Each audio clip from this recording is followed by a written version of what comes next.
Les murs de l'abbaye de Saint-Maur pleuraient sous la pluie battante. C'était une bâtisse séculaire perdue dans la campagne bretonne, dressée comme un rappel de siècles de silence, de foi et de mort. Sous les fondations, une équipe de restauration venait de percer un mur de pierre, et ce qu'ils trouvèrent derrière bouleversa le cours de leur vie. Un escalier s'enfonçait dans les ténèbres. Pas de plan. Aucune trace de cette crypte dans les archives. Et au bout du couloir, un cercueil de pierre, noir comme l'onyx, flanqué de centaines de cadavres momifiés, tous figés dans une expression d'horreur, et un manuscrit. Relié de cuir, couvert de symboles archaïques, personne ne sut jamais qui l'ouvrit le premier. Mais un jour, une historienne, Lucie Darven, spécialisée en langues anciennes, reconnue pour ses travaux sur les écritures pré-carolingiennes, elle fut appelée par le diocèse à la demande du conservateur du patrimoine local. À son arrivée, l'abbaye lui fit l'effet d'un tombeau encore vivant. Le sol exhalait une humidité froide, les pierres pleuraient sous les infiltrations, et tout semblait figé, comme suspendu. Le manuscrit est en bas, dit le père Sylvestre, un homme maigre au regard perçant. Mais je vous préviens, ceux qui l'ont touché ont tous changé. Lucie sourit poliment. Elle ne croyait ni aux démons, ni aux superstitions. Elle croyait aux faits, aux preuves, aux textes. Mais cette nuit-là, lorsqu'elle descendit dans la crypte, quelque chose la suivit dans l'ombre. Elle ne le vit pas. Elle le sentit. Installée dans une cellule austère, Lucie passa ses journées à déchiffrer les pages du manuscrit. Une écriture noire, ondulante, semblait parfois bouger lorsqu'elle la fixait trop longtemps.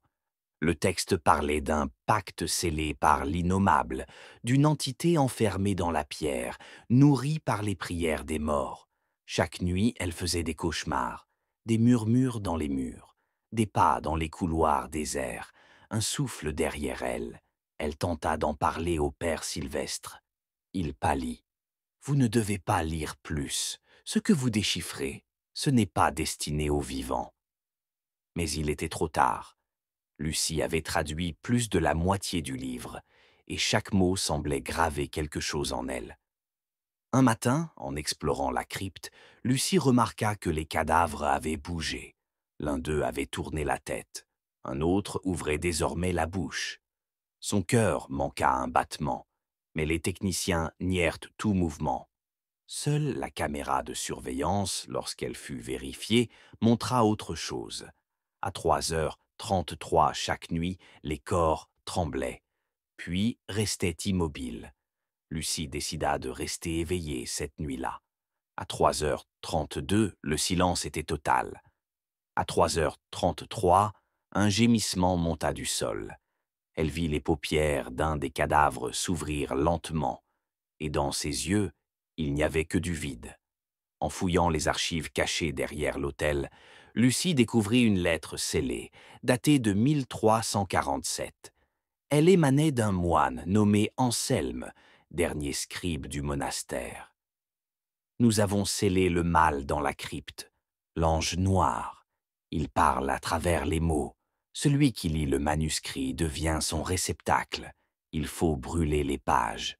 Brûlez-les, ou il se lèvera. » Lucie sentit une sueur froide couler dans son dos. Elle courut vers sa chambre. Le manuscrit avait disparu. Des voix résonnaient désormais dans l'abbaye chaque nuit. Des psaumes inversés. Les crucifix tombaient des murs. Le père Sylvestre avait disparu. Lucie, elle, ne dormait plus. Elle ne mangeait presque plus. Dans ses veines, elle sentait une chaleur étrange, comme si quelque chose grouillait sous sa peau. Puis elle comprit. Le manuscrit n'avait pas disparu. Il était en elle. Chaque phrase qu'elle avait traduite s'inscrivait désormais dans sa mémoire, et chaque nuit, une voix parlait à travers elle dans une langue qu'elle ne connaissait pas. Guidée par un instinct qu'elle ne contrôlait plus, Lucie descendit à nouveau dans la crypte, une nuit sans lune. Elle portait une lame d'argent, trouvée dans le bureau du père Sylvestre, et la lettre d'Anselme. Elle prononça les mots qu'elle avait traduits à la dernière page. Les cadavres autour d'elle commencèrent à bouger. Une silhouette noire, massive, se redressa du cercueil d'onyx. Ses yeux étaient faits de ténèbres vivantes. « Tu m'as libéré. » Mais Lucie, dans un éclair de lucidité, planta la lame dans sa propre poitrine. Le sang gicla sur les dalles. L'entité hurla, la crypte trembla et tout s'effondra. 3 mois plus tard, un moine trouva un carnet près des ruines de l'abbaye. Écrit de la main de Lucie, il racontait tout. Mais le dernier passage était rédigé dans la même langue que le manuscrit. Et quand il le lut, il sourit. Il n'y eut pas de survivants au second effondrement de la crypte. On n'exhuma aucun corps. On ne retrouva jamais le manuscrit. L'abbaye fut rasée.